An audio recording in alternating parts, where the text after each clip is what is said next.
మనం తినే ప్రతి ఆహారం ఆరోగ్యకరమా లేక అనారోగ్యమా? ఆరోగ్యకరమైన ఆహారాలు ఆకుకూరలు, పాలకూర, బచ్చలి కూర, గోంగూర, తాజా పండ్లు, ఆపిల్, అరటి, దానిమ్మ, ధాన్యాలు, బ్రౌన్ రైస్, జొన్నలు, రాగులు, పప్పు దినుసులు, కందిపప్పు, పెసరపప్పు, గింజలు, బాదం, వాల్నట్, నువ్వులు, సహజ పదార్థాలు, తేనె, పసుపు, అల్లం, పెరుగు మరియు మజ్జిగ. ఇవి శరీరానికి శక్తిని మరియు రోగనిరోధక శక్తిని ఇస్తాయి.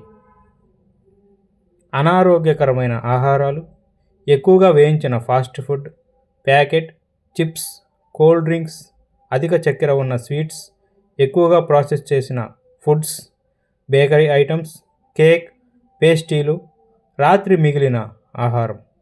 ఇవి ఎక్కువగా తింటే ఉబకాయం, షుగర్, బీపీ వంటి సమస్యలు వచ్చే ప్రమాదం ఉంది. కాబట్టి రుచి కోసం కాదు, ఆరోగ్యం కోసం తినండి.